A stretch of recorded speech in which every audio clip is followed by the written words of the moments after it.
for the government. And then they call it a loan. Of course, they don't print it all because most of it's checkbook money. But nevertheless, the process is the same as if they had just turned on the printing presses and printed all this money and gave it to the federal government.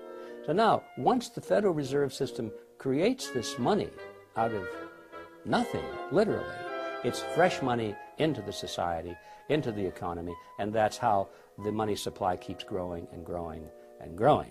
What about the banking partner? What's in it for them? I come in and I give the bank, say, 100 ounces of gold, and the bank offers me some interest payment on that. They're going to pay me 3% interest. And they're going to take that 100 ounces of gold and they're going to lend it out at 5%. That's how they make their money, the 2% spread. Okay?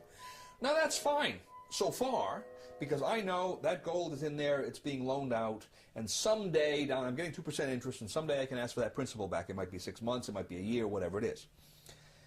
Where the trick comes into this is the bank says, not only are we going to lend that money out, but we're going to allow you, Mr. Depositor, to draw on that money right now.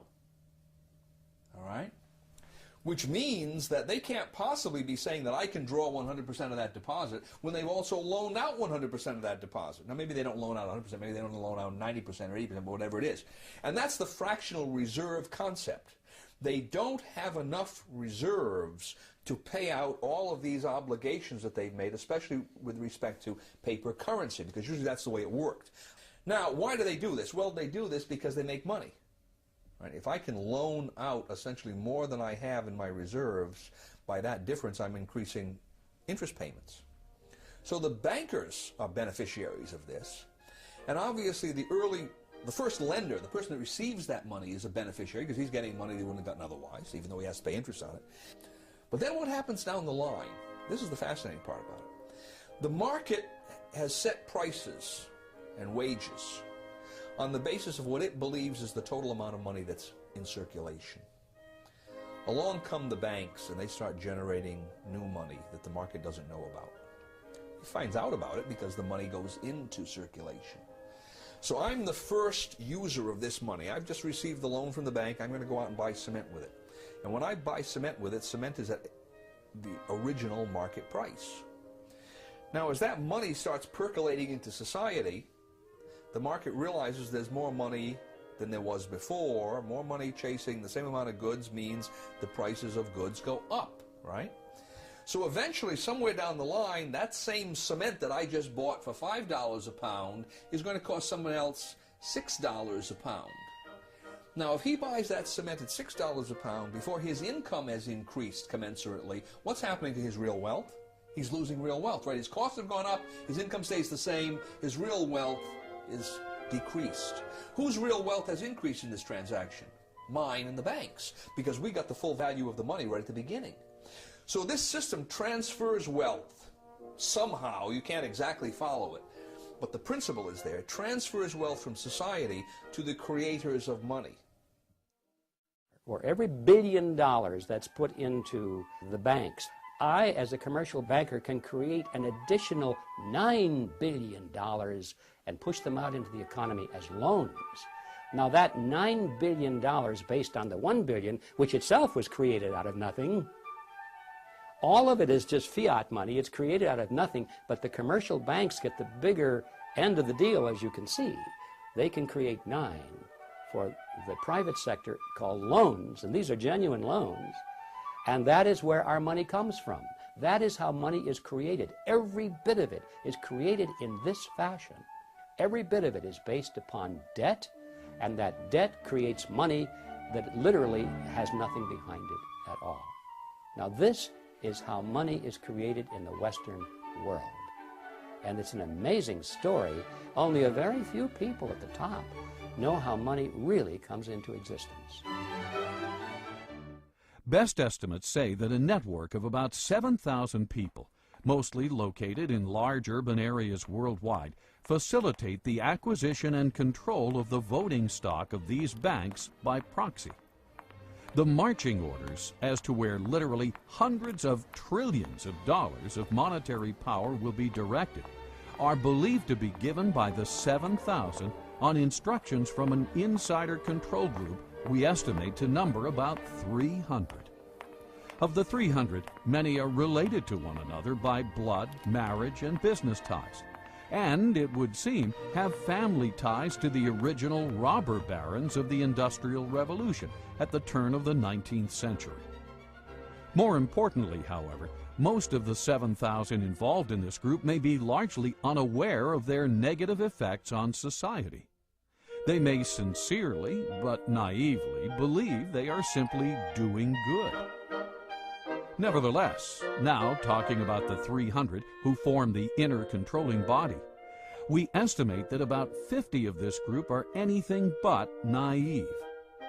Thus, having successfully established the ultimate money-making machine, the Federal Reserve System, this nefarious cartel of tyrants is in a position to literally acquire control over the assets of the world, deprive the people of all their prosperity, as Thomas Jefferson would say.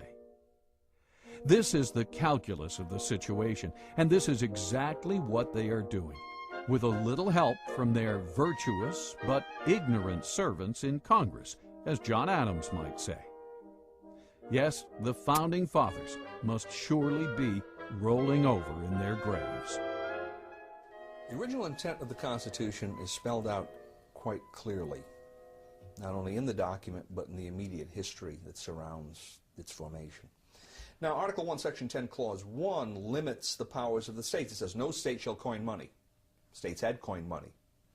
Stops them from doing it. No state shall emit bills of credit. Now, that's one of those peculiar words.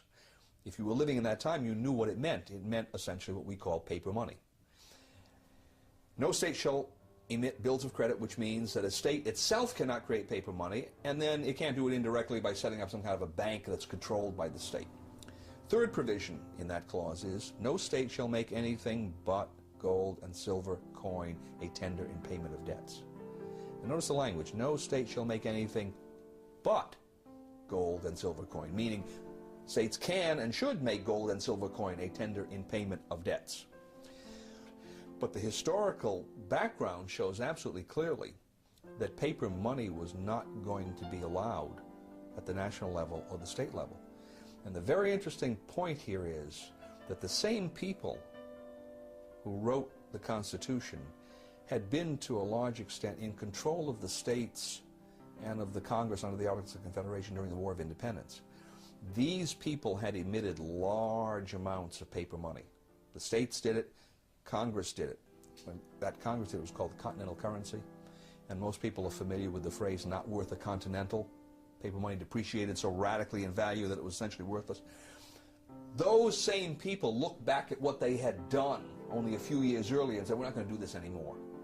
The inflation isn't rising prices. The inflation is the government's program of increasing the supply of money, which devalues the currency, and that causes the prices to go up. Inflation, that is the destruction of money, eventually wipes out the middle class. The best example in the 20th century being what we saw happen in Germany. As the runaway inflation came, the middle class got wiped out. In the early stages, of course, somebody benefited.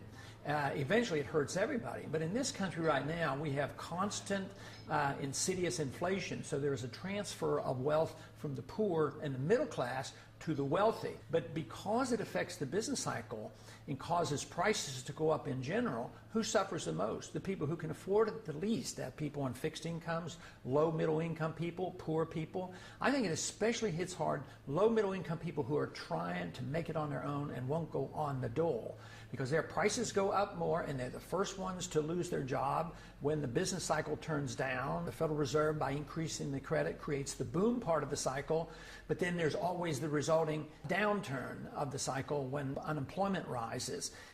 We're always live. It's almost impossible to believe that the all-powerful dominant media, what Bill O'Reilly calls the elite media, would endlessly cover all these issues, yet be silent on the very subject that is common to all of them: money, and the entity that creates and manages the so-called money supply, the Federal Reserve System.